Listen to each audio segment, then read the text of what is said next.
লাউ খালি বটন খাই খালি চলো আমরা দুজনে কি দুটো আলু ভাজা করি চলো এটা করতে না খারাপ করবে না দুপুরে তো খাওয়া লাগবে না ঠিক ঠিক ঠিক আমরা ভাবছি সঁচাকে আমি ভাবিছিলো দুপৰীয়া খানা হ'ব এখানে ৰাতিপুৱা খানা ইয়াৰ পৰা নহ'লে এই উত্তৰটো মাৰিলে কালি তুমি গেলা ব্ৰইলাৰ মাংসৰ কথা শুনলাম মালিকে কইলো নালাগে বুলি ক'লে তুমি লাগবে না আমি একসাথে খানা আমি প্রথমে সেই দেয়নি তো সেই দেয় খাওয়াই লাগবি তার কোনো মানে আছে আজকে খাওয়া লাগবি কালকে খেলে হবে না আবার মালিকে দিল আজকে তো টাকাটা দিয়ে দিছো কই দিছো টাকা এই রবা বাবা দিছে এই গুগলি খাবার পয়সা এই আমার মই নাথাকো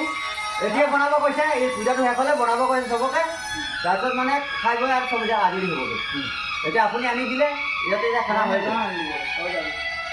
বুজাই দিয়ক আৰু ভাইটা নকৰিছে